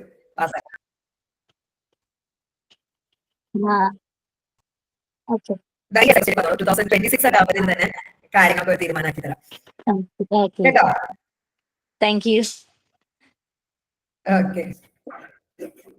അഖിലയാണ് രാവിലെ കോൺടാക്ട് ചെയ്തത്. അതെ, അത് വെച്ചാൽ ഞാൻ ഇന്ന് ആക്ച്വലി ഇത് ഉള്ളത് കൊണ്ടാണ് ഞാൻ പിന്നെ കൂടുതൽ ഡിസ്കസ് ചെയ്യാതിരുന്നത്. വെച്ചാൽ ഇത് കേട്ടിട്ട് മാഡത്തിനോട് ഡയറക്റ്റ്. ഈ ഒരു ഓറിയന്റേഷൻ ക്ലാസ്സിന്റെ പ്രത്യേകതയും അത് തന്നെയാണ് കേട്ടോ. പിന്നെ അസൈൻമെന്റുകൾക്കുള്ള അസിസ്റ്റൻസ് ഞാൻ ഓൾറെഡി പറഞ്ഞു. പിന്നെ നിങ്ങളുടെ ക്ലാസ് ടീച്ചർ നിങ്ങളെ അസൈൻമെന്റ് ചെയ്താനുള്ള ഹെൽപ്പിങ്ങും കാര്യങ്ങളൊക്കെ ഉണ്ടായിരിക്കും. പേഴ്സണൽ മെന്ററുടെ സേവനം നമുക്ക് ഇപ്പം കറന്റ് 2 മെന്റേഴ്സ് ആണുള്ളത്. ഒന്ന് സൈക്കോളജിസ്റ്റ് ലക്ഷ്മി പ്രിയ, രണ്ടാമത്തത് അസിസ്റ്റന്റ് സൈക്കോളജിസ്റ്റ് ആൻഡ്രോസ്. 2 പേരും, ഒരാൾ MSc സൈക്കോളജി ഇപ്പൊ ചെയ്തുകൊണ്ടിരിക്കുകയാണ്, അടുത്ത ആള് MSc സൈക്കോളജി കഴിഞ്ഞ് നമ്മുടെ ക്ലിനിക്കൽ കൺസൾട്ടന്റ് സൈക്കോളജിസ്റ്റ്. നിങ്ങൾ നോക്കിയേ, മെന്റേഴ്സ് പോലും സൈക്കോളജിസ്റ്റാണ്. പിന്നെ പാഠഭാഗങ്ങളുടെ പ്രധാന ഭാഗങ്ങൾ ഉൾക്കൊള്ളിച്ചുകൊണ്ടുള്ള examination study plan. Third year ഒക്കെ ആയപ്പോഴേക്കും നമ്മളിപ്പം ഇനിയിപ്പം എല്ലാ സബ്ജക്റ്റും അത് വരാൻ വേണ്ടി പോകുന്നുണ്ട്. തേർഡ് ഇയറിനൊക്കെ ആയപ്പോൾ ഈ എൻവയോൺമെന്റ് കുട്ടികൾ പാസ്സാകുന്നില്ല എങ്ങനെയായിട്ടും. ഇപ്പൊ നമ്മുടെ സൈക്കോളജിസ്റ്റ് മൈത്രേ ചെയ്തതെന്ന് വെച്ചാല് ഓരോ ക്വസ്റ്റ്യനും എടുത്ത് അതിന് ആൻസർ ടൈപ്പ് ചെയ്ത് ഉണ്ടാക്കിയിട്ട് ആ ക്വസ്റ്റ്യൻ ആൻസർ മാത്രം കൊടുത്തു. അങ്ങനെയും നമ്മൾ ചെയ്യുന്നുണ്ട്. പിന്നെ ഇന്നലെ ആരെങ്കിലും ഈ കൂട്ടത്തിൽ ആരെങ്കിലും എന്റെ പ്രാക്ടിക്കൽ എക്സാമിന്റെ ക്ലാസ്സിന് ഉണ്ടായിരുന്നോ? പ്രാക്ടിക്കൽ എക്സാമിന്റെ ഫ്രീ ക്ലാസ്സിലുള്ളവർ ആരെങ്കിലും ഉണ്ടായിരുന്നു ഈ കൂട്ടത്തിൽ? ഇന്നലത്തെ ക്ലാസ് കണ്ടിരുന്നു രാത്രികത്തെ. യെസ്, പ്രാക്ടിക്കൽ എക്സാം പോലും നമ്മൾ ഓൺലൈനായിട്ട് പഠിപ്പിച്ചു കൊടുക്കുന്നുണ്ട്. ഒരുപാട് പേര് പറഞ്ഞു വളരെ ഹെൽപ്ഫുൾ ആയി എന്നുള്ള രീതിയിലാണ് കുറേ പേര് മെസ്സേജ് അയച്ചിട്ടുണ്ടായിരുന്നു. പിന്നെ എക്സാമിനേഷൻ കൗൺസിലിംഗ് എക്സാമിനേഷൻ എഴുതാനൊക്കെ ബുദ്ധിമുട്ടുള്ളവർക്ക് നമ്മൾ അതിന്റെ സപ്പോർട്ട് സിസ്റ്റം കൂടി പ്രൊവൈഡ് ചെയ്യാറുണ്ട്. ഇത്രയാണ് നമ്മുടെ സ്പെഷ്യാലിറ്റി. ഈ വർഷം മുതൽ 3 വർഷം പൂർത്തിയാക്കി എല്ലാ സബ്ജക്ട്സും ക്ലിയർ ഔട്ട് ചെയ്യുന്നവർക്ക് കോൺവക്കേഷൻ കൂടി നമ്മൾ പ്ലാൻ ചെയ്യുന്നുണ്ട്. അതാണ് ഒരു പുതിയ ഇന്നോവേഷൻ എന്ന് പറയുന്നത്, കോൺവക്കേഷൻ. കാരണം ഇഗ്നോ ആർക്കും കോൺവക്കേഷൻ കൊടുക്കുന്നില്ല, അവരതിന്റെ ക്രൈറ്റീരിയ എന്താന്നുള്ളത് പറയുന്നില്ല. സോ നമ്മൾ വിചാരിക്കും നമ്മൾ ഒരുമിച്ച് പഠിക്കല്ലേ, അപ്പൊ നിങ്ങൾ വിചാരിക്കും നമ്മളെ കൂടെ എല്ലാ വർഷവും വേണം. ഞങ്ങൾ ഇത്രയും നോക്കുന്നത് ഞങ്ങളെ കൂടെ തേർഡ് ഇയർ ഞങ്ങളെ കൂടെ ഉണ്ടായാൽ മതി. ഫസ്റ്റ് ഇയർ ഇപ്പം ചില കുട്ടികൾ ഇപ്പോഴാണ് നമ്മളെ പറ്റി അറിയുന്നത്. തേർഡ് ഇയർ ഞങ്ങൾ കൂടെ ഉണ്ടെങ്കിൽ ആ കോൺവക്കേഷനിൽ നിങ്ങൾക്ക് പങ്കെടുക്കാം. ഓക്കെ, അപ്പം ഫസ്റ്റ് ഇയറിന്റെ ബ്രോഷർ ആണിത്. അപ്പം ഇത്രയും സബ്ജക്ട്സ്, ഇത്രയും ഇലക്ടീവ് പേപ്പേഴ്സ് നമ്മൾ എടുക്കുന്നുണ്ട്. കോഴ്സ് ഫീ എന്ന് പറയുന്നത് 11,999 ആണ്. ഒരിക്കലും ഫുൾ ഫീ ഞങ്ങൾക്ക് അടച്ച് ജോയിൻ ചെയ്യേണ്ട. 5,000 ആണ് നിങ്ങളുടെ ഇനീഷ്യൽ എമൗണ്ട്. ബാക്കി മന്ത്ലി 1,000 എന്നുള്ള നിലയ്ക്ക് അടച്ചു തീർത്താൽ മതി. കോഴ്സ് ഫീസ് കംപ്ലീറ്റ് ചെയ്ത് കഴിഞ്ഞാൽ പാസ് ആവുന്നവരെ നിങ്ങൾക്ക് ആപ്പ് ലഭ്യമാവുന്നതാണ് കേട്ടോ. ലൈവ് കിട്ടിക്കൊണ്ടിരിക്കും. പിന്നെ കോഴ്സ് കംപ്ലീറ്റ് ചെയ്യുന്ന ആപ്പ്. സെക്കൻഡ് ഇയറിന്റെ ഫീസ് 10 സബ്ജക്ട് ഉണ്ട്, 12,999 ആണ്. ഇപ്പൊ നിങ്ങൾ വിചാരിക്കും ഇത് വലിയൊരു എമൗണ്ട് ആണ്. ഞാൻ കുറച്ച് എമൗണ്ട് ഇപ്പൊ കൂട്ടിയതാണ്, മനസ്സിലായിട്ടുണ്ടാവും. ആദ്യം ഞാൻ ഒറ്റയ്ക്കായിരുന്നു. ഇപ്പൊ നമുക്ക് നോക്കൂ, ഒരു ഗ്രൂപ്പ് ഓഫ് ആളുകളായി, ഒരു കോളേജ് വൈബ് തരാൻ ഡെയിലി ഒരു 2-3 സെഷൻസ് ആയി. അതിനായിട്ട് നമ്മൾ ഹയർ ചെയ്ത് ടീച്ചേഴ്സ്, ഇപ്പൊ ബാക്കിയുള്ള ഇൻസ്റ്റിറ്റ്യൂട്ടിൽ നിന്നൊക്കെ കമ്പയർ ചെയ്താൽ ടീച്ചേഴ്സ് ആയിരിക്കും പഠിപ്പിക്കുക വിഷയങ്ങൾ. ഇവിടെ ഇലക്ടീവ്സ് പോലും പഠിപ്പിക്കുന്നത് പ്രൊഫഷണൽസ് ആണ്. അതിന്റെ ഒരു ഡിഫറൻസ് എൻറ്റയർലി വേറെ തന്നെയാണ്. അതായത് ഇവിടെ ഇവർ ആരെയും ഞാൻ ഒറ്റയടിക്ക് ഇവരുടെ മാർക്ക് നോക്കി എടുത്തവരല്ല. ഇവിടെ ഇന്റേൺഷിപ്പ് ചെയ്യാൻ വന്ന PG കഴിഞ്ഞവര് അവരുടെ സ്കില്ല് നോക്കി പിക്ക് ചെയ്തിട്ട് ഞാൻ ട്രെയിൻ ചെയ്ത ഒരു കൂട്ടം സൈക്കോളജിസ്റ്റുകളാണ് നിങ്ങൾക്ക് ക്ലാസ് എടുക്കാൻ വേണ്ടി പോകുന്നത്. So nothing to worry. നിങ്ങൾക്ക് ഈ ഒരു എമൗണ്ട് ഒരിക്കലും നിങ്ങൾക്ക് മോശമായി പോകും എന്ന് നിങ്ങൾക്ക് പഠിച്ചിറങ്ങിയവരോട് തന്നെ ചോദിക്കാം. Even membership first year membership എടുത്തവരാണെങ്കിൽ സെക്കൻഡ് ഇയറിലും തേർഡ് ഇയറിലൊക്കെ പേയ്മെന്റിൽ ഡിഫറൻസ് ഉണ്ട് കേട്ടോ. അതായത് നമ്മൾ ഫസ്റ്റ് ഇയറിൽ ഒരു മെമ്പർഷിപ്പ് ഫീ മേടിക്കാറുണ്ട് 250 റുപ്പീസ്. അപ്പൊ ആ ഫീ പേയ്മെന്റ് ചെയ്തവർക്ക് നമ്മൾ അത് രജിസ്ട്രേഷൻ ഫീസ് ആണ് കേട്ടോ. അപ്പൊ ഫസ്റ്റ് ഇയറിൽ ചെയ്യുകയാണെങ്കിൽ സെക്കൻഡ് ഇയറിൽ ഒരു എമൗണ്ട് കുറവായിരിക്കും, തേർഡ് ഇയറിൽ 1,000-1,500 ഒക്കെ കുറവായിരിക്കും. അതുപോലെ സീനിയർ സിറ്റിസൺസ്, അതായത് 60 വയസ്സാണ്, എനിക്ക് ആ വയസ്സൊക്കെ ഓർമ്മ, 55 ആണോ 60 ആണോ അറിയില്ല. ആ സീനിയർ ആയവർക്ക്, വിഡോ ആയവർക്ക്, കുട്ടികളാണെങ്കിൽ അച്ഛനില്ലാത്ത കുട്ടികൾക്ക്, വിഡോ ആയവര്, അതുപോലെ ഡിവോഴ്സ്ഡ് ആയവര്, അതുപോലെ തന്നെ ഗർഭിണികളായവര്, ഈ 5 മൈനോറിറ്റി ഗ്രൂപ്പ്സിനും നമ്മളൊരു സ്പെഷ്യൽ ഡിസ്കൗണ്ട് കൊടുക്കുന്നുണ്ട്. അപ്പൊ അങ്ങനെ ആരെങ്കിലും ഉണ്ടെങ്കിൽ അത് നമ്മൾ പേഴ്സണലി കോൺടാക്ട് ചെയ്താൽ നിങ്ങളുടെ ഐഡന്റിറ്റിയോ കാര്യങ്ങളോ ഒന്നും റിവീൽ ചെയ്യില്ല കേട്ടോ. ഇതൊരിക്കലും ഒരു എന്താ പറയുക ഔദാര്യമായിട്ടൊന്നുമല്ല, നിങ്ങളുടെ അവകാശമായിട്ട് തന്നെ കണക്കാക്കിയാൽ മതി. സീനിയർ സിറ്റിസൺസ്, വിഡോസ്, ഡിവോഴ്സീസ്, കുട്ടികളാണെങ്കിൽ അച്ഛനില്ലാത്തവര്, അതുപോലെ തന്നെ ഗർഭിണികളായിട്ടുള്ളവർ, ഇപ്പൊ കറന്റ്ലി ഗർഭിണികളായിട്ടുള്ളവർ, ഇവർക്കൊക്കെ നമ്മളൊരു ഡിസ്കൗണ്ട് എമൗണ്ട് ആണ് ക്ലാസ്സസ് പ്രൊവൈഡ് ചെയ്യുന്നത്. കമ്മിങ് ടു തേർഡ് ഇയർ ആണെങ്കിൽ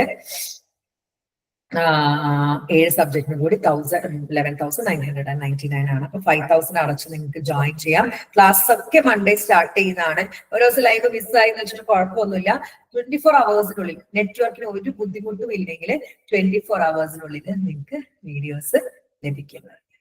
ഓക്കെ ആണല്ലോ? ഓക്കെ ആണ്.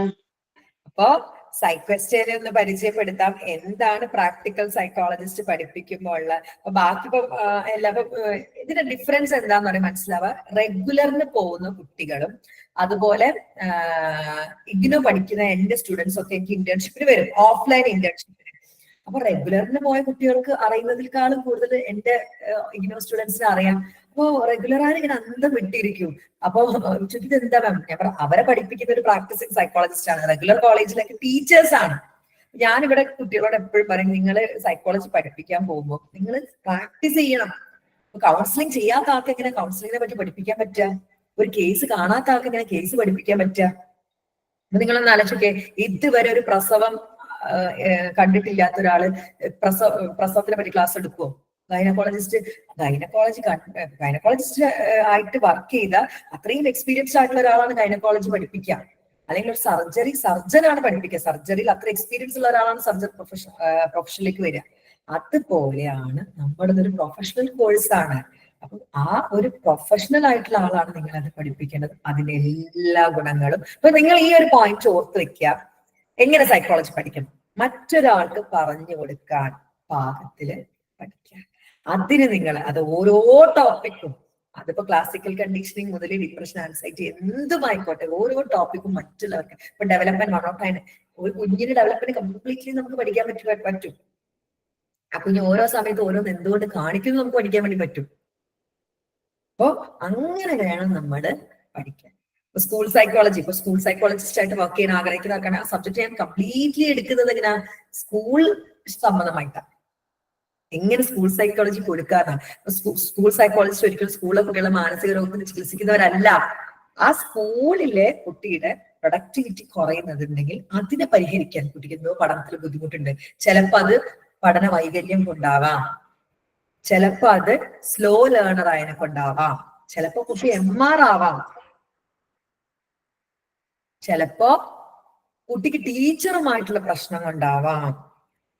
എനിക്ക് ജോഗ്രഫി ഒരു കുന്തോ അറിയില്ലായിരുന്നു. എനിക്ക് ജോഗ്രഫി തുറന്നു വെച്ചാൽ തന്നെ എനിക്ക് ടെൻഷൻ ആവാൻ. ആ സോഷ്യൽ ടീച്ചറായിട്ട് എനിക്ക് യാതൊരു കണക്ഷനും ഉണ്ടായിരുന്നില്ല. സോഷ്യൽ ടീച്ചറായിട്ട് എനിക്ക് വലിയ താല്പര്യം ഉണ്ടായിരുന്നില്ല. പണ്ട് മുതലേയുള്ള സോഷ്യൽ ടീച്ചേഴ്സ് എനിക്ക്. അപ്പൊ എനിക്ക് സോഷ്യൽ ഇഷ്ടമില്ല. ഞാൻ ഒരു കാലം വരെ ഞാൻ വിചാരിച്ചോണ്ടിരുന്നത് എനിക്ക് സോഷ്യൽ C+ ആട്ടോ. 10ാം ക്ലാസ്സിൽ C+ ആണ്. എനിക്ക് ഒരു നാണക്കേടും ഇല്ല അത് പറയുന്നത്. ഞാൻ 10ാം ക്ലാസ്സിലുള്ളപ്പോ എണീറ്റിട്ട് ഉറക്കത്തിൽ എണീറ്റിട്ട് എന്റെ ഉമ്മാട് പറഞ്ഞു, ഉമ്മ ഞാൻ സോഷ്യൽ തോറ്റു. ഉമ്മ എന്ത് ചെയ്യാണെങ്കിൽ പറ്റുന്ന പോലെ ചെയ്യുക, ആരും ഇല്ല പോട്ടെ എന്ന് പറഞ്ഞ് സമാധാനിപ്പിക്കാറുണ്ടായിരുന്നു. എത്ര ഉമ്മനോട് പറയുന്നുണ്ടായിരുന്നു. അത് സോഷ്യൽ ടീച്ചറോട് എനിക്കുള്ള പ്രശ്നം കൊണ്ടായിരുന്നു. കാരണം ഇന്ന് സൈക്കോളജിയുടെ ഏത് ചരിത്രം എടുത്ത് ചോദിച്ചാലും ഞാൻ നല്ല ഡീറ്റെയിൽ ആയിട്ട് പറയും. ഹിസ്റ്ററി അത്രയും, അല്ലെങ്കിൽ സോഷ്യൽ അത്രയും ഇഷ്ടമില്ലാത്ത, ജോഗ്രഫി മാത്രമല്ല ഹിസ്റ്ററി തീരെ അറിയില്ലായിരുന്നു. അപ്പൊ അത് ആ വിഷയത്തോടുള്ള ടീച്ചേഴ്സുമായിട്ടുള്ള പ്രശ്നം കൊണ്ട് കുട്ടിയുടെ പഠന നിലവാരം കുറയാം. വീട്ടിലുള്ള പ്രശ്നം കൊണ്ട് കുട്ടിയുടെ പഠന നിലവാരം കുറയാം. അച്ഛനമ്മയുള്ള വഴക്ക് കാരണം. ഇതിൽ ഏതാണെന്ന് കണ്ടെത്തിയിട്ട് അവിടുത്തെ കൗൺസിലിംഗ് ഒന്നും കൊടുക്കൂല. കുട്ടിക്ക് ഇപ്പം വീട്ടിലോ മാനസികപരമായിട്ട് ബുദ്ധിമുട്ടാണെങ്കിൽ എന്ത് ചെയ്യും, റെഫർ ചെയ്ത് വിടും. അല്ലെങ്കിൽ ആ ടീച്ചേഴ്സുമായിട്ടുള്ള പ്രശ്നം, അല്ലെങ്കിൽ സ്പെഷ്യൽ കോച്ചിങ്. ഇതിനാണ് സ്കൂൾ സൈക്കോളജിസ്റ്റിനെ നമ്മൾ നിയമിക്കുക. പല സ്കൂളിലെ സൈക്കോളജിസ്റ്റുകളും കുട്ടികളുടെ അഫയർ കണ്ടുപിടിക്കാനിരിക്കുന്നത്. അങ്ങനെയല്ല. ആ സ്കൂൾ സൈക്കോളജി എങ്ങനെയാണെന്നുള്ള രീതിയിലാണ് നമ്മൾ പഠിപ്പിക്കുന്നത്. ആപ്ലിക്കേഷൻ ലെവലിൽ വേണം ഇതൊക്കെ പഠിച്ചിട്ട് ഉപയോഗിക്കും. നമ്മളത് വെറുതെ BA മലയാളമോ BA ഇംഗ്ലീഷോ പോലെ എന്താ പറയാ ലിറ്ററേച്ചർ അല്ലല്ലോ. അതായത് അപ്ലൈ ചെയ്യേണ്ട ആവശ്യം വരുന്നില്ലല്ലോ. സാഹിത്യം ആസ്വദിക്കാനും കാര്യങ്ങളൊക്കെയാണ്. നമ്മളിത് പഠിച്ചിട്ട് മനുഷ്യ മനസ്സിലൂടെ അപ്ലൈ ചെയ്യണം. ഈ അപ്ലിക്കേഷൻ ലെവൽ ഇല്ലാണ്ട് നിങ്ങൾ ഇതിപ്പോ പോയി പഠിച്ചിട്ട് ഇപ്പം ഒരാളുടെ അൺകോൺഷ്യസ് മൈൻഡിലെ പ്രോബ്ലം ആണെന്ന് പറയുമ്പോൾ അത് എങ്ങനെയാണെന്ന് ഫ്രോയിഡിന്റെ തിയറി വെച്ചിട്ട് നമുക്കത് അപ്ലിക്കേഷൻ ലെവലിൽ പറഞ്ഞു കൊടുക്കണ്ടേ? പറഞ്ഞു കൊടുക്കാൻ പറ്റിയിട്ടില്ലെങ്കിൽ പിന്നെ ഇത് പഠിച്ചിട്ട് എന്ത് കാര്യമാണ്? അപ്പോ വെറും ഒരു ഡിഗ്രി അല്ല, എനിക്ക് നല്ല മാർക്കിൽ പാസ്സാവാൻ, സൈക്കോളജിസ്റ്റ് ആവാൻ, സൈക്കോളജി പഠിക്കാൻ നമ്മൾ കുറെ ഓക്കെ ആവും. ഇപ്പൊ ഞാൻ എന്നോട് സൈക്കോളജി പഠിച്ചോണ്ട് എനിക്ക് ഞാൻ കുറെ ഓക്കെ. കാരണം എനിക്ക് എന്നെ മനസ്സിലാക്കാൻ പറ്റും, എന്റെ ചുറ്റുമുള്ളവരെ മനസ്സിലാക്കാൻ പറ്റും, ഓരോരുത്തരും എങ്ങനെ പിക്ക് ചെയ്യണമെന്ന് എനിക്കറിയാം. It's A wonderful profession.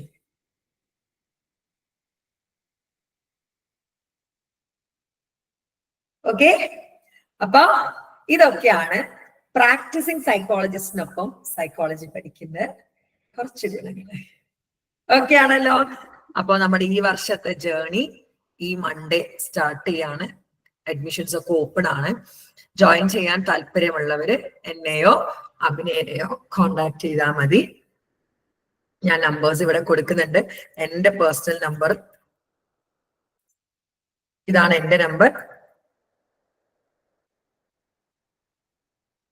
ഇതാണ്. അഭിനയുടെ നമ്പർ ഇത് കൂടാതെ മെന്റേഴ്സിന്റെ നമ്പേഴ്സും ഉണ്ട്, അത് ഞാൻ ഗ്രൂപ്പ്സിൽ ഷെയർ ചെയ്യാം. ഞങ്ങൾ ആരെങ്കിലും കോൺടാക്ട് ചെയ്ത് നിങ്ങൾക്ക് അഡ്മിഷൻ എടുക്കാവുന്നതാണ്. അപ്പോ ഒരു വൈബ്രന്റ് ആയിട്ടുള്ള ഒരു അധ്യയന വർഷമായിരിക്കും ഈ 2025 ജൂൺ മുതൽ സൈക്വസ്റ്റ് നിങ്ങൾക്കായിട്ട് ഒരുക്കി വെച്ചിരിക്കുന്നത്. ഒന്നിച്ച് നമുക്ക് പഠിച്ച്, എന്റെ ഏറ്റവും വലിയ ആഗ്രഹം നല്ല ക്വാളിറ്റി ഉള്ള ഒരു കൂട്ടം സൈക്കോളജിസ്റ്റുകൾ വേണം.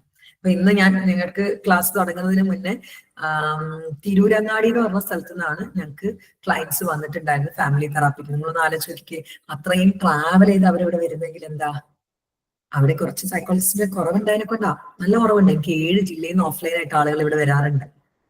ക്വാളിഫൈഡ് ആയിട്ടുള്ളവർ. ആ ക്വാളിഫിക്കേഷൻ തീരുമാനിക്കൽ ഒരിക്കലും എന്റെ പോസ്റ്റേഴ്സ്, നിങ്ങൾ സൈക്കോളജിയുടെ പോസ്റ്റേഴ്സ് അവിടെ ഇവിടെയൊക്കെ നിങ്ങൾക്ക് കാണാൻ വേണ്ടി പറ്റും. എന്റെ കൺസൾട്ടേഷന്റെ പോസ്റ്റേഴ്സ് നിങ്ങൾ വളരെ കുറവായിട്ടായിരിക്കും കാണാന്. എന്തുകൊണ്ടാന്ന് വെച്ചാല് അത് മൗത്ത് പബ്ലിസിറ്റി ആണ്. അതായത് നമ്മുടെ അടുത്ത് ഒരു പേഷ്യന്റ് വന്ന് അയാൾക്ക് റിക്കവറി ഉണ്ടായാൽ അയാൾ 4 ആൾക്ക് നമ്മൾ സജസ്റ്റ് ചെയ്യും, ഉറപ്പാണ്. അങ്ങനെയാണ് ഇത് എന്ത് ചെയ്യാ, സ്പ്രെഡ് ആയിട്ട് പോവാം. എനിക്ക് ഡെയിലി കേസസ് ഉണ്ട്. ഞാൻ 2 പേഷ്യൻസിനെ നോക്കാറുള്ളൂ, ഇപ്പൊ 4 ആളൊക്കെ ആയിട്ടുണ്ട്. അപ്പോ അതാണ് ക്വാളിഫിക്കേഷൻസ് എന്ന് പറയുന്നത്. ഇത് പുറക്കാട്രി ആണ് സ്ഥലം വരുന്നത്, കോഴിക്കോട് അത്തോളി റൂട്ടില് പുറക്കാട്രി. നമ്മുടെ കാലിക്കറ്റ് കോഴിക്കോട് പുതിയ ബസ് സ്റ്റാൻഡിൽ നിന്ന് ഹാർഡ്ലി ഒരു 20 മിനിറ്റ്സ് ക്ലിനിക്കിന് മുന്നിൽ വന്ന് ഇറങ്ങാൻ വേണ്ടി പറ്റും. പുതിയ ബസ് സ്റ്റാൻഡിൽ നിന്ന് അത്തോളി, ചീക്കിലോട്, അന്നശ്ശേരി എല്ലാ ബസ് കയറിയാലും ക്ലിനിക്കിന് മുന്നിൽ റോഡ് സൈഡിൽ തന്നെയാണ് ക്ലിനിക്ക് വരുന്നത്. ക്ലിനിക്കാണ് കേട്ടോ.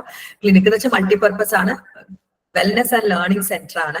ഒരു ഫ്ലോർ കംപ്ലീറ്റ്ലി ലേണിംഗ് ആണ്, അതായത് ഓഫ്ലൈൻ ഇന്റേൺഷിപ്സ്, ലേണിംഗ് പ്രോഗ്രാംസ് കാര്യങ്ങളൊക്കെയാണ്. താഴെ കൺസൾട്ടേഷൻ ആണ്, എല്ലാവരും കൺസൾട്ടിങ് ആണ്. ഇങ്ങനെയാണ് പോകുന്നത്. ഓക്കെ ആണല്ലോ?